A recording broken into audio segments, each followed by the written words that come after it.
There is a space in my heart where I find the truth. I find me in you, a truth beyond what you may see now. But when we are one, we bring more good about. No matter who or what you call yourself or where you come from, yeah. There is a place in this world with open arms right now. Welcome to love, welcome to peace, welcome to our community. Be who you are, let your light shine. We're so much more when we unite. You are welcome here. You are welcome here. I see with new eyes, allow and unfold, embrace and let go, trust the flow. There's a freedom in love when you follow your heart. Together we are stronger than we could ever be apart. No matter who or what you call yourself or where you come from, yeah. There is a place in this world with open arms right now. Welcome to love, welcome to peace, welcome to our community.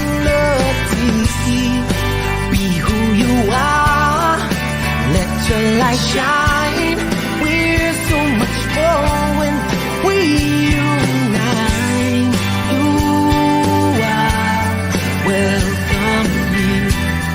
You are welcome here. Breathe in and out. Slowly feel all that's around you. All that you feel, all that you know. Let it go. Welcome to love, welcome to peace, welcome to our community. Be who you are, let your light shine. We're so much more when we unite. Yeah, when we unite. Oh, we unite. Yeah, yeah, when we unite. Yeah, yeah. You are welcome here. Love is welcome here. Peace is welcome here. You are welcome here.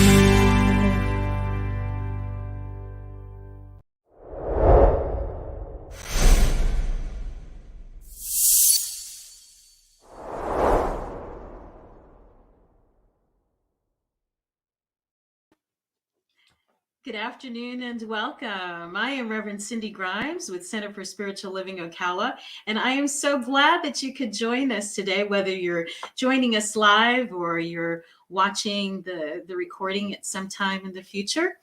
Let's see. So you probably, if you've been watching, you can see that I am not in my usual location. I am visiting with a very dear friend who's going to be joining us for our conversation this morning, Reverend Teresa Fieberts of Center for Spiritual Living Cultural Coast. And so I'm just super thrilled that you are here and that she's here to have this conversation with us today.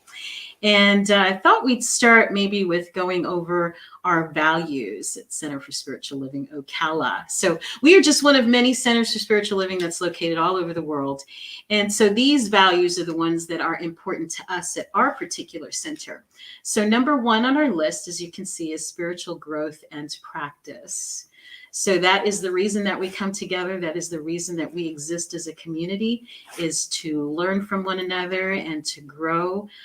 And to have these conversations about our spiritual life and what is at the depth of who we are. And so the next thing on our list is love. We believe that love is the reason that we are here. We come from love, and that's where we return to, and it is the essence of our being. So it's at the top of our list of values. We value appreciation and gratitude, and we know that what we appreciate grows in our awareness and our understanding. So it's very important for us. We value community. We've been gathering now for about the past month in person again, and we're super excited about that. And of course, we have our online gathering that you're part of now, that we will be continuing even as we are together in person. We value freedom. That's freedom of expression, freedom to create, freedom to be. We just think that's important for each one of us. And we value creativity. We believe that that is how we reflect our Creator. That's how we're the same. You know, when the Bible says that we're created in the image and likeness of the Creator, it is because we have that creative capacity ourselves. Not that we look like God, but that we can create our experience. And so we value health and wholeness as well. That is on our list, and that is health in every area of life, whether it is your physical health or your emotional or mental health. We value that. We value generosity. I think we're a pretty generous group of people, very giving folks. That's who we attract. And also financial well-being, because that's an important part of life too. So those are our values. And if they are things that you value, then maybe you have found your tribe with us. And so our mission and our vision at CSL Ocala, our vision is that we are a model center for spiritual living, as evidenced by the transformational impact we have not only on our own spiritual community, but on the larger Centers for Spiritual Living community and the community at large where we live in Ocala, Marion County. And our mission is to give people the practices and the tools, there we go, to empower individuals to awaken to the power and presence that lies within and all around them so they may live their best lives. That means that we are doing what we came here to do. If your life is getting better, if your life is a life that you love, and it, you know, from the teachings, from what we have offered here, that it makes things better, then we've done what we're here to do. And so I'm going to invite my dear friend in. Her name is Teresa Feeberts, and you may have met her before. Welcome, Teresa. I'm welcoming you into your own home. So great. So great. So great. You know what we didn't talk about was praying in. Oh, Would you mind doing that? Would you mind doing an invocation? no. It'd be great. It's always a joy. It's always a pleasure to be able to settle in the midst of anything. I know I have the ability to do that, to come center into alignment, no matter where I am, no matter what's going on. And so this has been such a glorious, wonderful day already. And so much has happened and so much has transpired. And so to be able to bring myself to this present moment is such a gift. Because I can really settle in and feel it fill me. And so I invite each one of us to do that, no matter what has happened during the day, during the week, no matter what has to happen after this, that we can simply be here now, to be present. As we bring our attention into the present moment, what I affirm for myself, for Cindy, for each person that tunes in, whether in this present moment or at some time later, that we encounter that we become aware of, that we awaken to the fullness, the presence of this now moment. That we encounter, we become aware of and awaken into its unconditioned love. Knowing that its fullness is right where each one of us are. Such a brilliant idea to wrap our hearts and our minds and our ideas around. The fullness is right here. The fullness is right here. The fullness is right where each one of us are. And it's uniquely, divinely expressed that one has multiplied itself into all this beautiful, the tapestry of life itself. Every aspect of life. Every aspect of life. My body,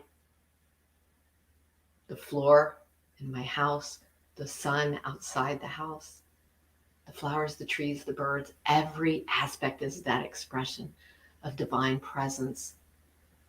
And so I affirm for each one of us that we are indeed here to be the fullness, the full, free expression of that one divine, and that it's a myriad of ways that we show up in the world, and it's all beautiful. And so I accept in this moment that fullness of expression. I just sit in it, within myself and within my world. And so I know that something in this hour we're going to spend together really, really ignites that oneness, that feeling of unity, that knowing that we know that we know that we know, and it goes chunk, and we never go back. That is my affirmation in this moment. Kerchunk, and we never go back. And so I allow that to be. I lift that into the law. I lift that into the one mind, knowing it is already so. I accept it. I celebrate it. I claim it for myself and for all of us. And so it is. So it is. So it is. Thank you, my friends. Thank you. I love to have my folks, my congregational community, just experience different people praying, you know, because everybody has their own style. We don't all pray the same. We don't all pray the same. Do we all pray to the same God? But well, you know, who knows? We talked about that earlier. We did. You pray to a different God. What? Right. You know, if God is all there is, then I guess it doesn't really, matter what you call it. Yeah. At least that's what we believe here. Yes. Right? Yeah. So thank you. I'm in Teresa's home. Yay. It's so exciting. I didn't get to go to convention as I wanted to in, which just happened this week. And so I was really sad about that. And I thought, what I really wanted to do at convention was connect with my friends. So here I am in Sarasota, got to connect with Teresa and her lovely husband, Bobby, and my friend, John Moore. And it's just been a great time. Yeah. So thank you so much. You're welcome. Beautiful I'm glad. home, and to have a great conversation, and we're never at a loss for words. This is our second conversation today. Yes. Because Cindy joined me for our spiritual community this morning. Yes. So it's and so fun. Thank you for praying in too, because I needed to because it's already been a busy day. It has. So we're talking about paradigms. Okay. And for anybody, I don't know if this is the first time some folks might be watching, but that conversation of a paradigm, and what is it? What is a paradigm? So I just want to say that is like our way of believing and thinking. It's kind of like set and setting that's so much a part of our lives that we may not even realize that it's a belief system. Right. Like it seems like it's just the way it is. And right? Yeah. Like this is just how life is supposed to be. Right. This is how it's always been. This is how it's always going to be. Right. And you don't know till you step outside of that to realize, wow, so that was just a way of believing, or, or that other people don't see it that way. Or we have our exactly. personal paradigm and a collective paradigm. Yes. Yeah. Mm-hmm. So we talked, we've been talking personally, and, we've been sharing about people's different paradigm shifts, and we can have individual paradigm shifts, like where you have that. I guess the easiest way to describe it is like the aha moment. there's how life was before, and then the thing happens, and life is never the same. Right. And your eyes are opened. There's new Right. possibilities, and you would never want to go back, even if you could. Right. Right. So, like one example, I think, and I think I've shared this one before in this forum, riding a bike. Riding a bike. The moment you learn how to ride a bike, you know, you could read about it, you practice and fall, but the moment you get balance, you got it. Right. And you never forget it. Right. Right. And your life changes. Right. Oh, yeah. Well, like we talked about earlier with grandkids. Yes. You know, Mhm. so your grandkids are riding a bike now, right? Yes. Yeah, mine too. And you see that when you said you never go back. Oh my God, the look on their faces when they really take off.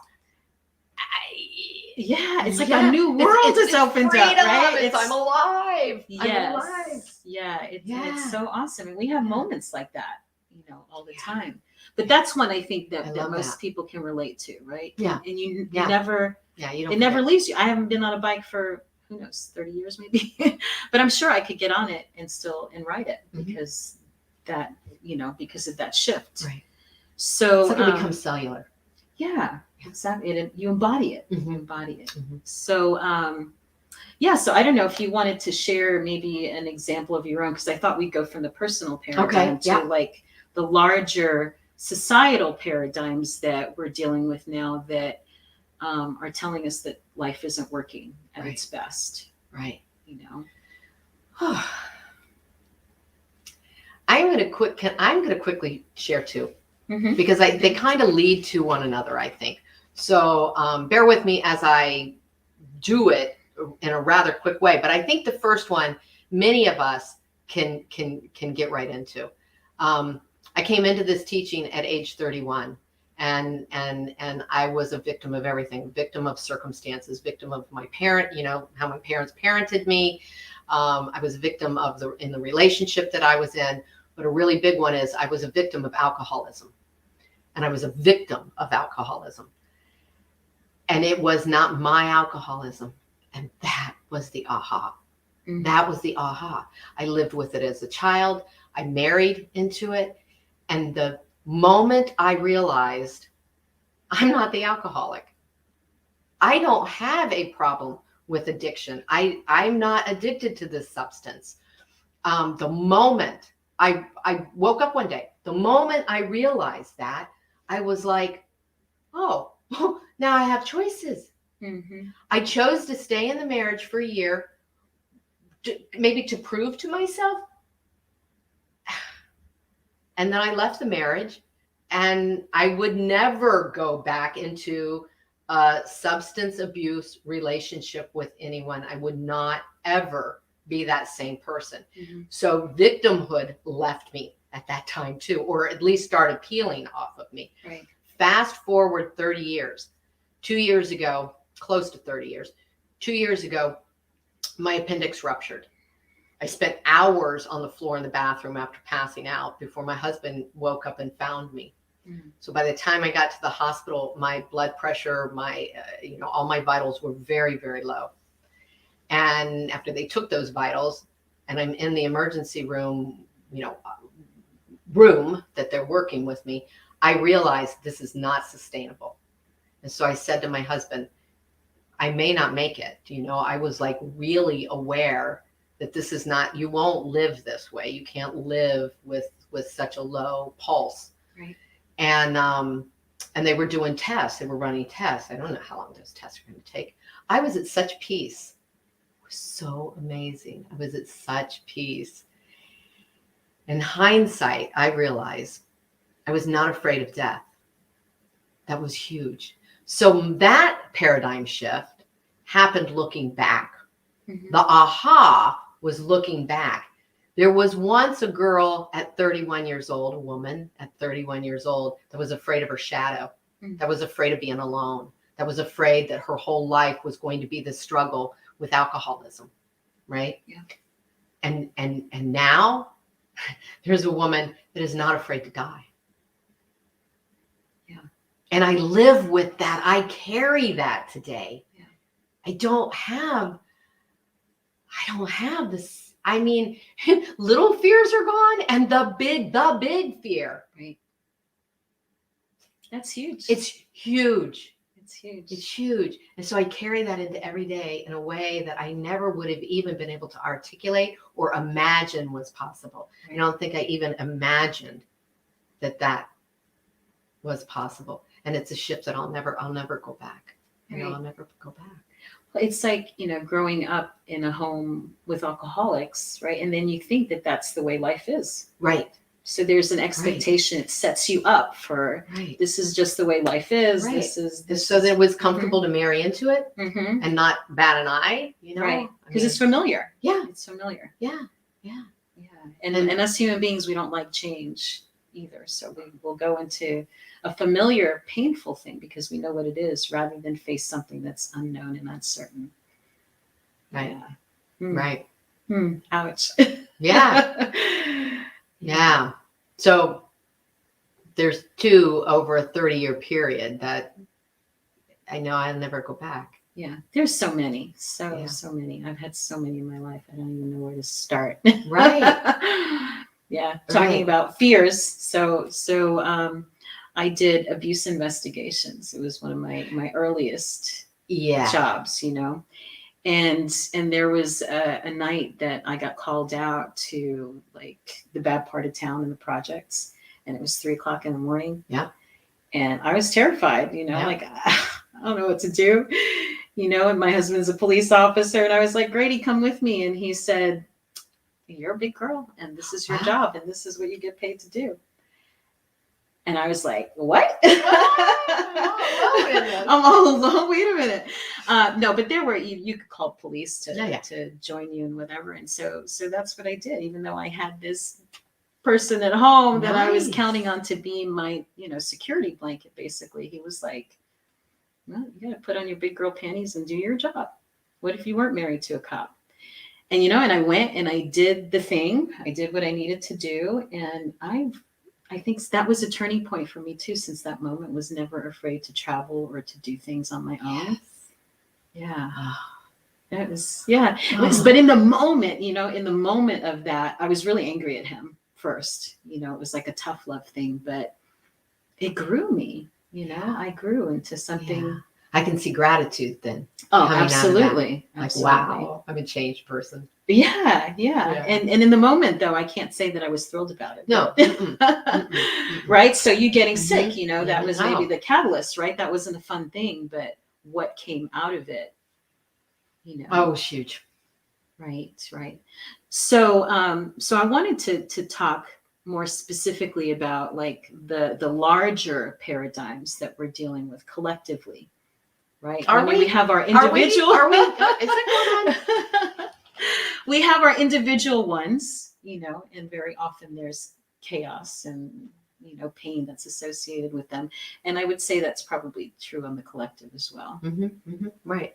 When there's, as Michael Beckwith says, we're either pushed by pain or pulled by possibility. And very often they go together. Oh, yeah. So I think, we're living in a time right now where there's so much pain and so much discord. And I think I know that there are some paradigms that we are living within that are contributing to this pain, and that our teaching, I believe, very specifically has the answer to these things. I love that you just said that they're both happening simultaneously. I use that often, and that quote. And I don't know that I ever really looked at but so true, because there's something emerging that's beyond our conscious awareness. Yeah. So there's an urge, there's a desire, there's that aspect of evolution that's happening. Right. Whether we're consciously aware of it or not, the weeds growing through the cracks in the pavement. There's that push, that urge for life, and that's happening all the time while we're complaining, while we're spending time, while we're getting busy with our complaints and our judgments and our accusations and our pointing fingers. And there's that desire of life to express and to explore and to grow and prosper. Yeah, it's happening all the time. Yeah. But the thing, when we're in it, you don't see it. It's Yeah, like that expression, you can't see the forest for the trees because you're so much in it. And it seems like this is just the way it is, that you can't break out of it until somebody does, or somebody shares something, or a new possibility shows up and you go, like, wow. Until somebody runs the 4-minute mile. Yeah, exactly. Now, there's a lot of people that run the 4-minute mile. Right. Yes. You're not even a hero if you run the 4-minute mile anymore. There you go. So I'm looking at what we're going through right now, collectively over COVID. And I think actually COVID just brought some stuff to the surface, right? So these things were happening. We had to slow down to look at it, maybe. Yeah, yes. Stop being so busy. Yes, there you go. There you go. So there's so many that we could talk about, these paradigms that don't serve us anymore, right? For one thing, the idea of being a victim. Yeah. That most of, probably, I couldn't put a number on it, but I would say most of the world, most people live in victimization. Like life is happening to them. us, and the pandemic happened to us. Mm-hmm. Yeah. Oh yeah. Yeah. And so our teaching is the exact opposite of that. Yeah. Right. That we are not victims. We are actually co-creators of our experience. And when you can really, really grasp that idea, life changes. It's empowering. It totally. When we're a participant. We're not a bystander. Right. Like you could have said, well, the story that you shared about the alcoholism, like that's how I grew up. Well, this is how life is. But to have that aha and realize, wait a minute, I'm not the one with the problem. I don't have to choose this for my life. I don't have to do this. Go figure. Right. Right. Right. So I think it's that, like, I'm going to stop dancing with struggle. Yeah. Yeah. Yeah. You don't have to. I don't have to dance with struggle. I don't have to. That doesn't have to be my thing. Yeah.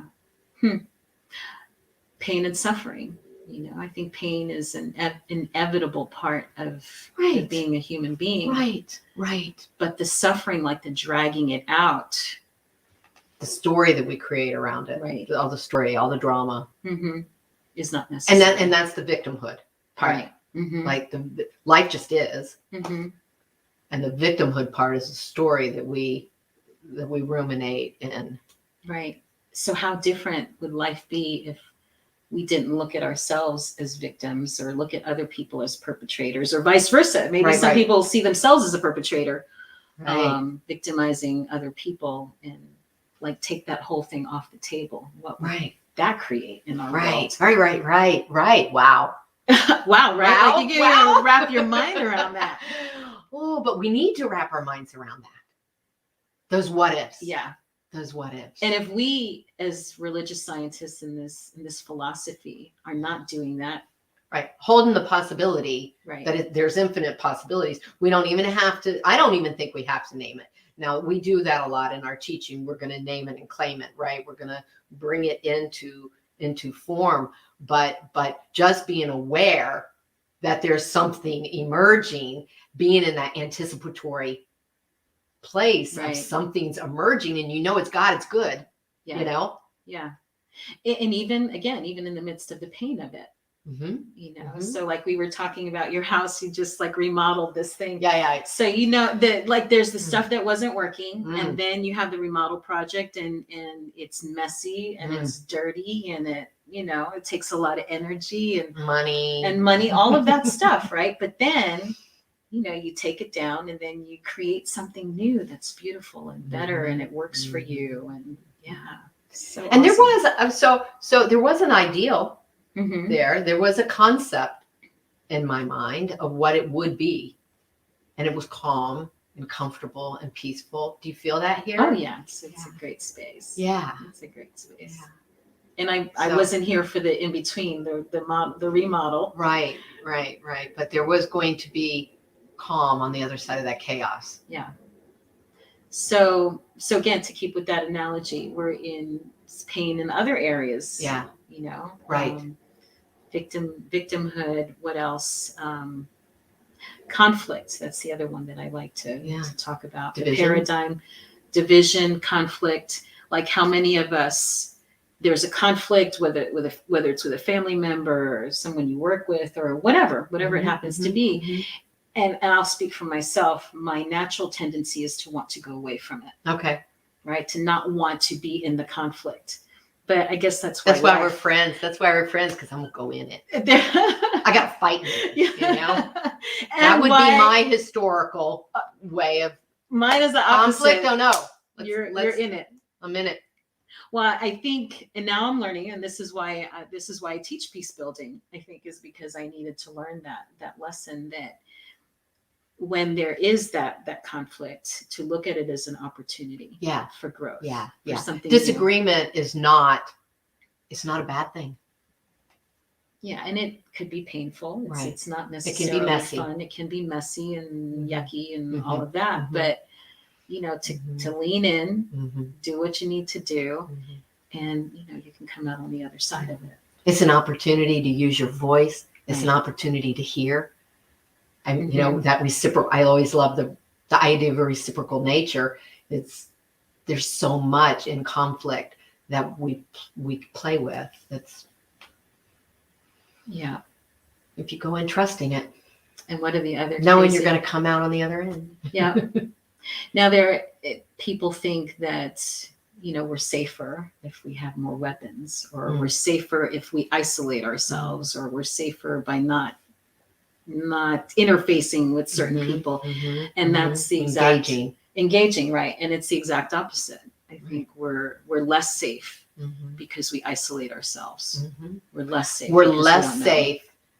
I don't know why, but gun control just came in my mind. And so we're less safe if we won't talk about it. Right. Yeah. We're less safe in a home where we're not comfortable. We're less safe not giving voice to it. Right. Somehow, somewhere, giving voice to it. 100%. Yeah. So it's like leaning in to the discomfort. Yeah. You know, is another one of those, I think, paradigm shifts. Yeah. That non-resistance. You know. Yeah. Surrender. What else do we have? Hierarchies of people. Right? Some of us are better than others. Yeah. And it's true that you're always, which attaches to right and wrong, which is kind of where we just were. Yes. You know. Yeah. So when we think that there are people that are better than others, either because they have more money, or they're thinner, or they're smarter, or they're whatever, right? That's a big situation that actually I think humanity has always dealt with. And maybe it's one of those things where people will say, well, it's always been like that, and it will always be that way. So you want to go there for a minute? Yeah, let's go there. It's always been like that. It will always be that way.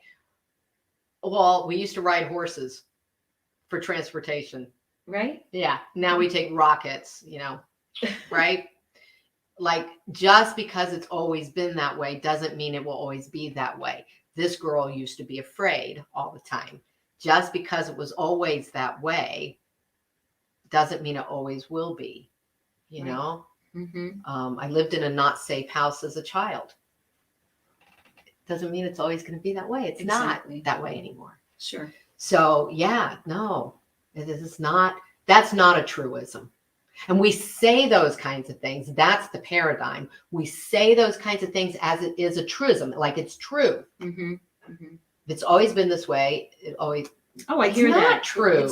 People say it with such fervence, you know, like, oh, it's true. Because that's all they've known. Yeah.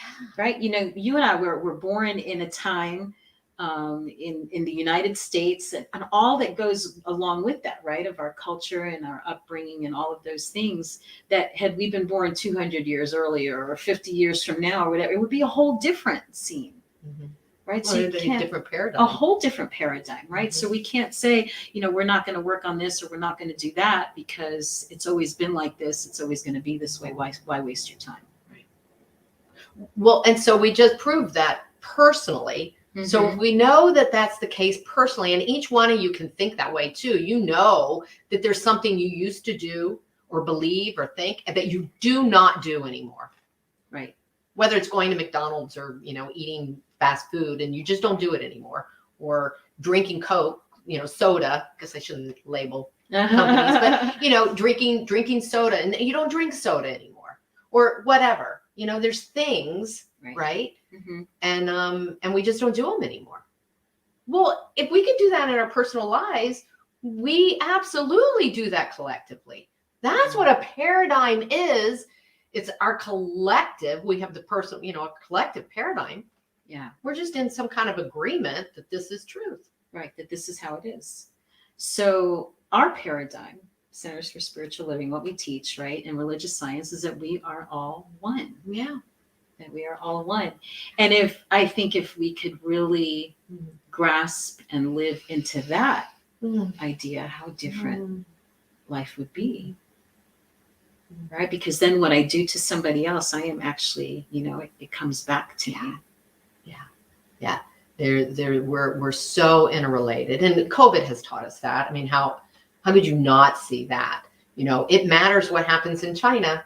It matters what happens in your next door neighbor's house. It matters what happens to your house. Right. And we are all it matters impacting. To the whole. Yeah, we're impacting each other. We're all the time. No matter where you sit in the conversation. Right. You're impacting. Mm-hmm. Yeah. I mean, just like things are changing all the time, just like we're creating all the time, whether we realize we are creating with intention, doing it purposely or not, we're still creating. Yeah. We're still putting the ball in motion. Yeah. What you're doing is setting up the next moment. So why not do it with some consciousness, right? Some intentionality. Yeah. Do I want to keep perpetuating this anger, this division, this hatred, or do I want to see something else in the world? Yeah. And it's not for somebody else out there to do it. It's for us to do it for ourselves. Yeah. That's the piece I think I really love, is that we can't help. So one of our professors in school, I remember somebody questioning, we were going around the room talking about why we were in the ministerial program.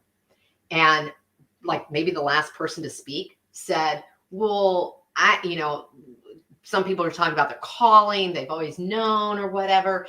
And this one person said, yeah, I'm here selfishly because I want what I see my minister have. I want that for myself. So I don't have some lofty thing to tell you. I'm here for myself. Mm-hmm. And our professor said, there is no such thing. There's no such thing. Because if you're looking to expand yourself, if you're looking to grow, you're looking to have a greater sense of fulfillment in life and a greater realization of what life is, you impact everyone. Mm-hmm. And I never forgot that idea that even if we think we're doing something for a selfish personal reason to enhance our own lives, we're enhancing all the lives around us. And just think about that. It's so beautiful. And what comes up for me with that is like somebody maybe who's looking for that perfect partner, that perfect love relationship. And it feels selfish, like it's just for me. Yeah. But the thing is that when other people see love like that, it's inspiring, and it makes it and it gives hope. It gives hope, and it shows possibility, right? Yeah. For somebody who maybe grew up in a broken family or didn't see good relationship, to see a couple that's actually in love and has a good relationship, that creates new possibility for that person. So it's not just selfish for the individual, it's expanding everybody. Right. It's so even beautiful. Without like getting busy with it, even without like going out and teaching people. Yeah. Just your existence. Exactly. Just your up leveling in your own life. Exactly. Yes. Yeah. It's great. Yeah. Oh, I love that. I know. That brings me another story. It was, I was probably 70, 80 pounds heavier than I am now. And there was a long time that I would not ever be up in front of a group. I'm always trying to hide out, not be seen, make myself small. And there was a point where I realized I have to love myself the way I am. Right. I could be like this forever. This is the body I have. This is what I inherited, whatever it is. I need to just love it the way that it is. And I started doing that. And I got more into public speaking, and I'll never forget this young woman sitting in, the front row. And she was overweight. And after I did my presentation, she came over and she said, wow, wow, like you did that. Like she never seen somebody that looked like her standing in front of a room like that, makes me want to cry. Yeah. Yeah. Yeah. And so it created possibility for her that I didn't know that I was doing, just being me, my best version of me. Yeah. And then loving myself the way I was, then I got to the point where I could release a lot of that. I still have some pounds, but way better. No, that's good stuff. It is good stuff. Yeah, we can't ever underestimate. Well, we just lost Thich Nhat Hanh, right? Thanks for on bringing Friday. that up. Mhm. Yeah, he just passed on Friday. One human being. Look how many lives and the life of the planet he affected. Yeah, one person. Bringing mindfulness to the West as he did, and being able to transcend cultures and all that he did to be heard. Well, you said that this morning. Every one of us has that within us. Look, don't ever underestimate your own power just by your own presence. Yeah. My God. Well, that's what the Centers for Spiritual Living stands for, is a world that has awakened to its magnificence, right? A world that works for everyone. Well, within a world that works for everyone is people who know how the world works, people that have awakened or are awakening to their special thing, whatever that is, the special purpose. Like, that could be a paradigm shift Yeah. for somebody right there, right? Yeah. To feel like they have a story, to feel like they have a gift, to feel like they have something to share with the world. Because there's so many people that either haven't found that or don't believe it's possible, like somehow life left them out. Yeah. When they were giving gifts, I didn't get any. Yeah. Oh, and that's so not true. What was the Mhm. quote we read yesterday when we were at Spanish Point that Bertha Parker Palmer, About her Palmer, her gift was her gift is seeing the beauty. beauty awaken. So she was talking about Florida plants and just being present with them and watching the beauty awaken. And she said, that's my gift, is to see that. And Cindy and I talked about how as ministers, we see that in people. You've got somebody in class and you're working with them and you see the aha and you see them blossom. I mean, I've said with the practitioners that I've graduated, they look different. They look different because they carry themselves different. They speak different, Your beloved Donna and Norma. Right? Yes. She was their teacher. Yeah, I watched that. I watched, you stand a little taller, you project your voice a little with more authority. Yeah. It's funny. I think we come into the world with all of that confidence and enthusiasm and excitement for life and wants for wonder. And then life knocks you down a little bit, smacks you around. Well, we're told too. Yeah. We're taught. Exactly. Sit in your seat, get good grades.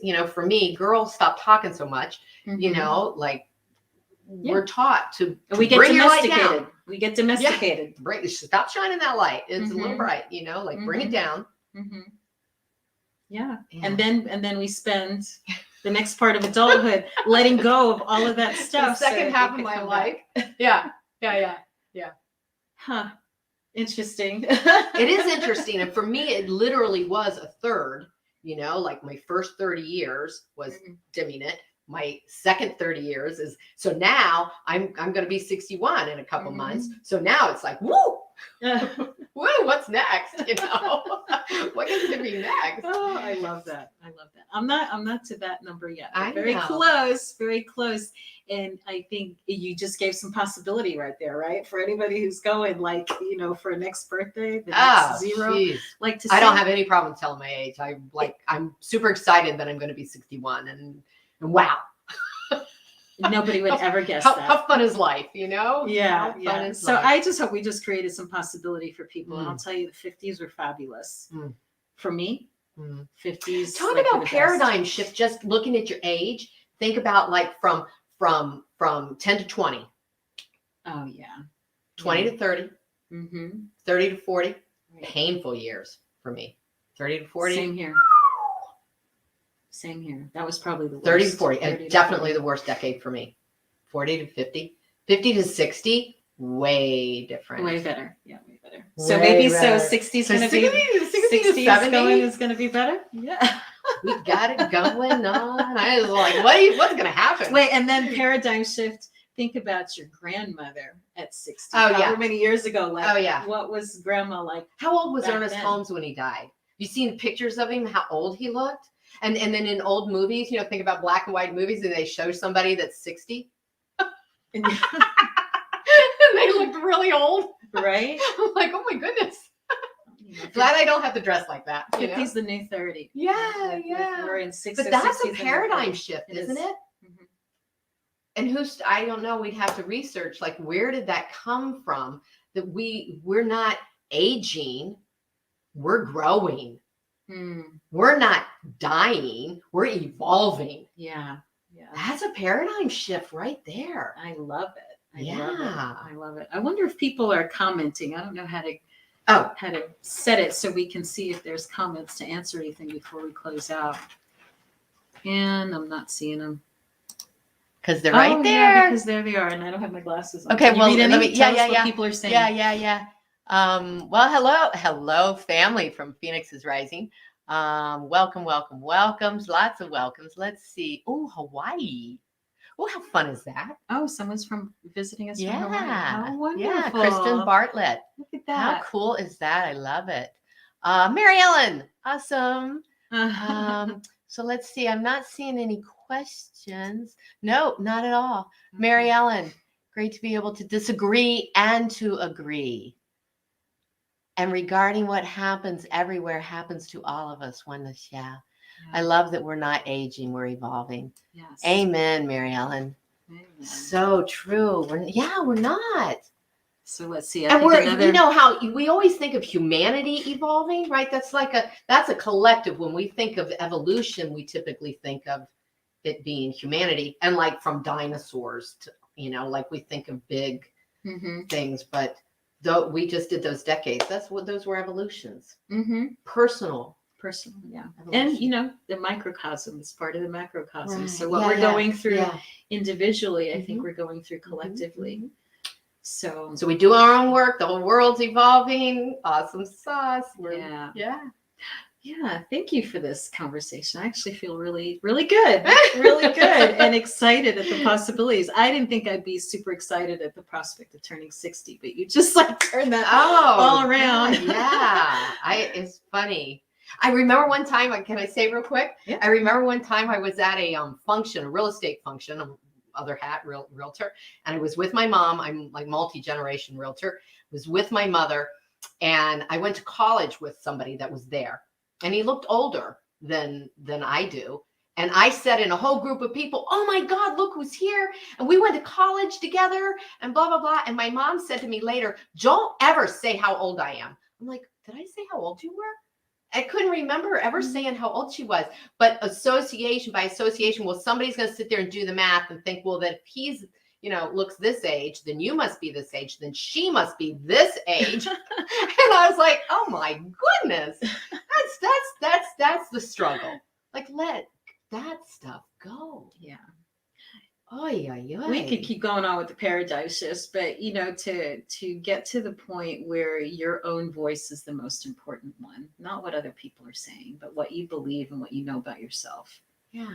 There's a turning point, I think, in life where to freely operate from that place. Yes. I never in a million years would have thought that what I had just said would be in any way reflective upon her, or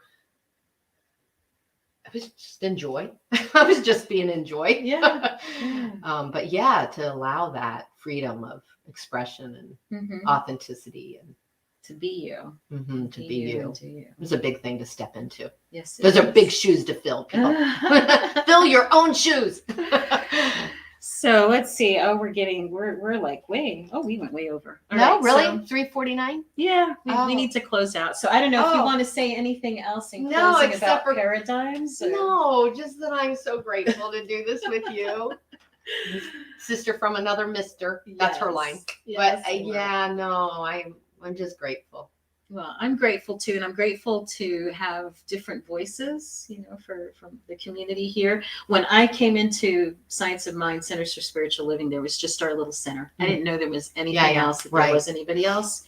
And it's empowering to know that there are other folks. Teresa's here in Sarasota. I mean, there's centers everywhere. 430 countries, I just heard. Yeah. In 30 countries. It's awesome. So cool. And you can go, from one community to another. Like, I'm very welcome here, because I know I'm with my people. And so it's wonderful. So we have the similar challenges, similar gifts and opportunities and possibilities.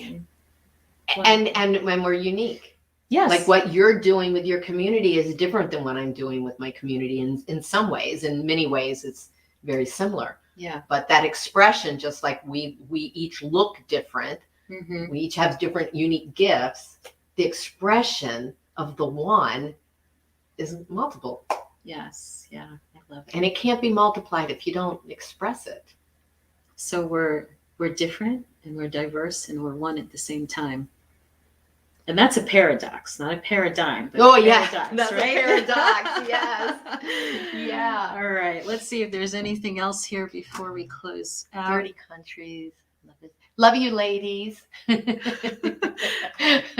have to get super close. I don't have my glasses on to read. Love visiting with other centers on the adventures. Yeah. Yes. Oh, yes. Your Phoenix is rising. Donna and Norman have been all over the place and meeting folks from all different centers. So I guess that'll wrap up this part of our conversation for today. But let's go into an opportunity for people to give. For those who may want to do that. I don't know. Do you have anything you want to share, Teresa, about your center or nothing? All right. No, I'm good. I'm so full. Actually, people can watch you too. They can watch us. They can watch you. We're all online now. We're all online. That is so fun. That is so fun. Yes, it is. Yeah. So I'm Cultural Coast. It's CSL. It's CSL Cultural Coast, Center for Spiritual Living Cultural Coast, which is on the southwest of Florida. Yes, in Sarasota. It's beautiful. It's beautiful here. When you're in the area, come check it out for sure. Thank you. Yes. So I guess we'll go ahead then and do our offering. Time for us to share our gifts. And so if the messages, what we offer here at Center for Spiritual Living is helpful to you, if it has expanded your life in some way, if you enjoy our vision and our mission, then we encourage you to, help support us, help support what we're doing financially. It's greatly appreciated. We do have an in-person gathering. We have an actual physical location that you are welcome to come to whenever you're in the Ocala area. But we have several ways that you can donate. You can go to our website at cslocala.org, or if you have a smartphone, who doesn't these days, right? You can send a text to the number that's scrolling across the screen. It looks like 352-3, I can't read it, 320-5110. That's the downside of getting older, I guess. Now stop it. I'm older than you and I read it. Anyway, you can text the tithe, and what you do is you text that number, you put in the amount of money that you want to give to the center, and once it's set up, you hit send and it goes right to you. Somebody say something funny here. Yeah, Jessica is posting the text links, not sex links. Oh, yes. That could be corrected. All right. Text. Okay, text. Yes, you can text to tithe. There you go. And it's 352-320-5110. And so here is the affirmation, and I encourage you to make this your own. It is the nature of life to give up itself, as it is the tree's nature to bear fruit and the flower's nature to bloom. It is my nature to share the gifts of my time, talent, and treasure. I participate in the divine flow of life, giving generously and receiving abundantly. I am blessed and I am a blessing. I am so very, very grateful. And I am really, truly so grateful. So grateful. So let's see what else we've got going on at CSL Ocala. Just to remind you, we have our annual membership meeting is coming up next Sunday at 11 a.m. Come, whether you're a member or you're not a member, you are welcome. It's just going to be kind of a state of the union, so to speak, and where we have been and where we are hoping or expecting to go in the near future. And so you can have a voice in that. So do come to our meeting and you'll get to meet our leadership council and have some input. So we invite you to join us for that. I think that's about it. So we'll go ahead and close us out with our closing prayer. We offer this prayer for protection. It comes from our friends at Unity, our sister organization, and it's very simple. It goes like this: the light of God surrounds us, the love of God enfolds us, the power of God protects us, and the presence of God watches over us. Wherever we are, God is, and all is well. I just thank you all for joining us today. I thank my dear beloved sister from another Mr. Teresa for inviting me into her home and for our time together this morning and this afternoon. It's been really special. And I thank you all for joining us and hope you've had a good time with us. We'll see you next week. Love and blessings to each one of you. Bye.